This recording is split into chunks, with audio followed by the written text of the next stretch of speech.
मेरे ऐसे खुद अभी नहीं मिले नहीं मुझे। और आज ना मैं आप सबके सामने पूरा A to Z, मैंने बोला था ना कि मैं थोड़ा थोड़ा सच बता रहा हूँ, आज मैं पूरा 100 तक बताऊंगा। पूरा 100 बताना मेरे को इसलिए ज़रूरी है, मेरा फ़ोन फॉर्मेट वो फ्लाइट मोड पे है। तो मैं आप लोगों के सामने सबसे पहले तो मैं हाथ जोड़ करके मैं माफ़ी मांगूंगा। और मैं इस बात के लिए गुनहगार हूँ कि मैंने मनीषा को धोखा दिया और मेरा नेहा से संबंध था, एक्स्ट्रा मैरिटल अफेयर था। और वो नेहा ने बहकाया फुसलाया, क्या हुआ क्या नहीं हुआ, उसके जितनी जिम्मेदार वो है उतना ही जिम्मेदार मैं भी हूँ। लेकिन दिक्कत कहाँ हुई है, मैं अब इसमें कोई दो राय नहीं है। और हम लोग जस्ट एक गर्लफ्रेंड बॉयफ्रेंड नहीं थे, बहुत ज्यादा ऊपर तक थे, मतलब समझ सकते हैं आप।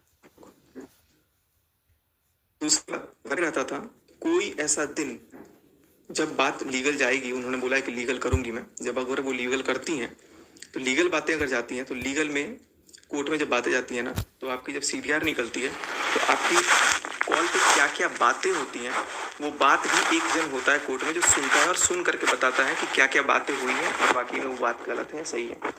तो वो चीज़ पे तो प्रूव हो जाएगा मेरा सच। मैं उसके लिए मेरे को ये लोग क्योंकि बहुत ज़्यादा चालाक बोल सकते हो आप लोग, जेल भेजेंगे, टॉर्चर करेंगे, मेरे को मेंटली हैरास करेंगे, जो कि ऑलरेडी ये करती आई हैं बहुत पहले से भी। तो मैंने सोचा कि आज मैं एक अपना पूरा सारा सच खुद से कबूल करूंगा। मैं उनकी तरह बिल्कुल झूठ बोलूंगा, बिल्कुल भी झूठ नहीं बोलूंगा। और उन्होंने सच है तो उन्होंने मेरे को बेबी प्लान करने से मना किया था, बोला था मनीषा को तुम टच नहीं करोगे, मनीषा के साथ तुम शारीरिक संबंध नहीं बनाओगे। ये बिल्कुल सही बात है क्योंकि वो मेरे से बहुत प्यार करती थी। इस बात का मैं सारा प्रूफ अभी दूंगा। देखो पहले क्या बातें होती थी नहीं, बट क्या है क्या नहीं है वो तो मैं देख लूंगा। लेकिन अभी जो मैटर शुरू जो मैं लाइव आया था वो 7 नवंबर को आया था। और 7 नवंबर से लेकर अब तक जो भी चीजें हैं वो चीजें मैं आपके सामने रखूंगा। बहुत गलत हूँ, बहुत ज्यादा गलत हूँ, मना कर गई। यार प्यार अगर किया है, मेरा होना चाहिए कि बोलो कि मैंने प्यार किया है अपने फायदे के लिए, अपने के लिए। ये मत बोलो कि मेरे को दूसरे लड़के से शादी करनी है। अरे भाई, वो शादी कर रही है तो तुम्हें क्या दिक्कत है? क्या दिक्कत है आपको? आपको तो दिक्कत है कि उसकी शादी हो रही है। शादी तोड़वा के ही संतुष्ट हुए तुम। गलत हूँ लेकिन मेरे से ज्यादा तुम गलत हो, तुम मानने मेरा नेट दिक्कत कर रहा है। तो मैं आप लोगों से रिक्वेस्ट करूंगा कि आप लोग सारे सारे सच को मैं आज आप लोगों को दिखाऊंगा और सारी बातें मैं पहले बताऊंगा। पहले मैं एकदम कबूल कर रहा हूँ, हाँ मेरा और नेहा का अफेयर था। नेहा तिवारी और सचिन राज का अफेयर था। आप बोल रहे हो कि उनकी गलती है। उनकी गलती तो है, लेकिन सबसे ज़्यादा आपकी गलती है। आप शादीशुदा थे, आपकी ऑलरेडी बीवी थी, फिर आपने ऐसा क्यों किया? कुछ भी हो, आपने गलत किया है। हाँ, मानते हैं कि आप नेहा नेहा जी के पास कोई नहीं था, उनके पति नहीं थे, वो अकेले थी और आप उनका हेल्प करते थे, उनको गिफ्ट देते थे, केयर करते थे। तो हो सकता है उनको प्यार हुआ होगा, आपसे प्यार हुआ है, लेकिन आप तो उनका फ़ायदा उठाए। ऑलरेडी एक घर में बीवी है और दूसरे के साथ आप चक्कर चलाए। आप यहाँ पे गलत हैं। आप कितना भी माफ़ी मांग ले, लेकिन आप जितना गलत है वो उसका उसका कोई माफ़ी हो ही नहीं सकता है, आपने जो किया है।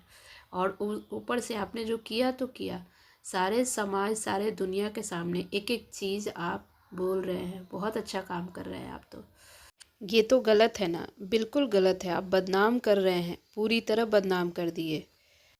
भगवान मेरे को कभी औलाद का सुख ना दे अगर मैं झूठ बोल रहा हूँ इस बात का। तो मैंने नेहा को फोन किया, या उसने फोन किया ये ध्यान नहीं है, फोन पे बात हो रही थी आई थिंक बहुत पहले, राखी के भी पहले जब बात हो रही थी तो फोन पे मैंने बोला कि सुनिए ना, मुझे ना अगले जन्म में आप मेरी सगी दीदी बन के आना। मैंने दीदी बोला। मैं माँ कसम कह रहा हूँ, वैष्णो माता की सौगंध, अगर मैं झूठ बोल रहा हूँ ना और वो अपनी ताशी बेटी की कसम और मंदिर में हाथ रख के बोल दे कि ये बात गलत है। मैंने उनको बोला आप सगी दीदी बनना, तो कह रही कि मैं दीदी तो नहीं बनूंगी, कुछ और बनूंगी। मैं बोला क्या? तो कह रही मैं बीवी बनूंगी। उन्होंने कहा कि मैं बीवी बनूंगी। मैं थोड़ा सा शॉक्ड हुआ, मैंने समझाया कि फीलिंग्स आ जाती है, गलत है, लेकिन ऐसा नहीं होना चाहिए। अच्छा, आपको बुरा लगा, आप शॉक्ड हो गए। उनके साथ गर्लफ्रेंड का रिश्ता रखते हैं, बॉयफ्रेंड का रिश्ता रखते हैं, और उन्होंने बोला कि मैं बीवी बनना चाहती हूँ, तो आपको शॉक्ड हो गए। वाह, आपको तो बहुत मज़ा आया होगा। और यहाँ पे आप अच्छा बनना चाह रहे हैं। बिल्कुल, अगर वो ऐसा बोली तो आपको, आपने समझाया, उनको डांटा। वाह, कितना झूठ बोल रहे हैं आप।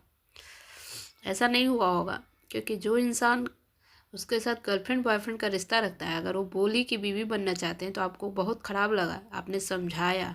ऐसा होता है क्या? और हाँ, अगर कोई लड़की आपको झुर्प दिखाए, अपना चेहरा दिखाए, तो आप उसको गर्लफ्रेंड बना लीजिएगा।